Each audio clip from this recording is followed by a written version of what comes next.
اعوذ باللہ من الشیطان الرجیم بسم اللہ الرحمن الرحیم۔ سورہ لقمان کی 2 آیتیں پڑھ رہا ہوں، آیت نمبر 16، آیت نمبر 17۔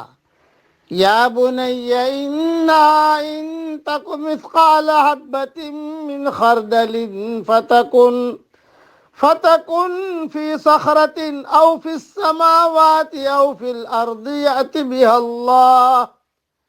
لقمان علیہ السلام اپنے بیٹے کو نصیحت کر رہے ہیں، اے میرے پیارے بچے، اگر کوئی چیز رائے کے دانے کے برابر ہو، پھر وہ بھی خواہ کسی چٹان میں ہو یا آسمانوں میں ہو یا زمین میں ہو، اسے اللہ تعالی ضرور لائے گا۔ اللہ تعالی آگے فرما رہے ہیں، ان اللہ لطیف خبیر، اللہ تعالی بڑا باریک بین اور خبردار ہے۔ یا بنی اقم الصلاة وأمر بالمعروف وانہ عن المنکر واصبر علی ما اصابک۔ اے میرے پیارے بیٹے، تو نماز قائم رکھنا، اچھے کاموں کی نصیحت کرتے رہنا، برے کاموں سے منع کیا کرنا، اور جو مصیبت اور نامناسب حال تم پر آ جائے تو جھیل لینا، صبر کرنا۔ ان ذالک من عزم الامور، یقین مان کہ یہ بڑے تاکیدی کاموں میں سے ہے۔ یہ لقمان علیہ السلام نے جو نصیحتیں کی اپنے بچوں کو، اور قرآن میں اللہ نے بیان کیا، ہم کو بھی ہماری اولاد کو یہی نصیحتیں لکھ کر دینی چاہیے، نمبر وار۔ ہاں کہ بیٹا یہ کرنا، بیٹا یہ کرنا، بیٹا یہ کرنا، یہ بہت ضروری ہے۔ اچھا، مطلب یہ ہے کہ انسان اچھا یا برا کام کتنا بھی چھپ کر کرے، اللہ تعالیٰ سے مخفی نہیں رہ سکتا۔ قیامت والے دن اللہ تعالیٰ اسے حاضر کر لے گا، یعنی اس کی جزا دے گا، اچھے عمل کی اچھی جزا، برے عمل کی بری جزا۔ رائے کے دانے کی مثال اس لیے دی کہ وہ اتنا چھوٹا ہوتا ہے کہ جس کا وزن محسوس ہوتا ہے، نہ تول میں وہ ترازو کے پلڑے کو جھکا سکتا ہے۔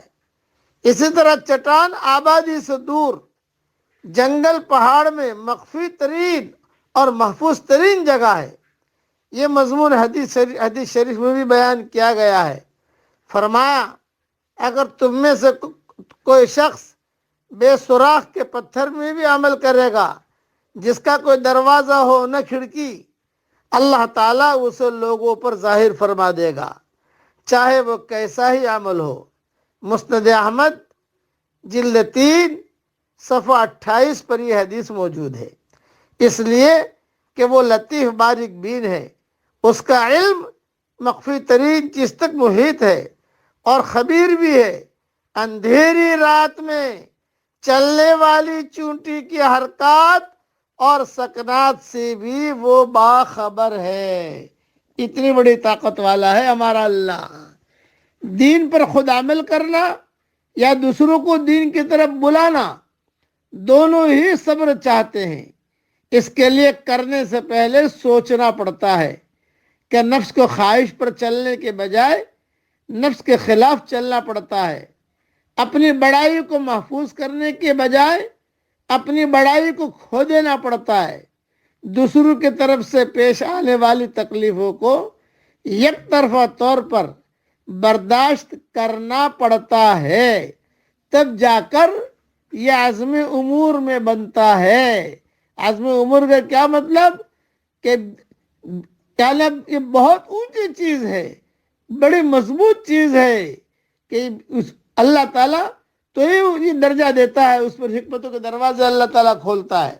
اب پڑھ لیجئے میرے ساتھ، اللہم انی اسألک من فضلک ورحمتک فإنہ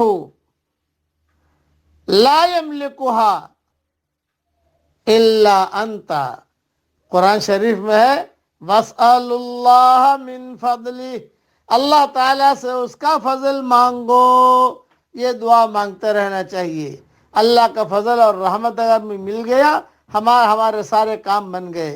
اے اللہ ہمیں تیرے فضل کی چادر میں لپیٹ دے، اور تیرے رحمت کی چادر میں بھی ہم کو لپیٹ دے، اور تیرا فضل اور رحمت کی چادر عام طور پر ساری دنیا میں پھیلا دے۔ اللہ تعالیٰ یہ دعائیں ہم سب کے لیے قبول فرمائے، آمین۔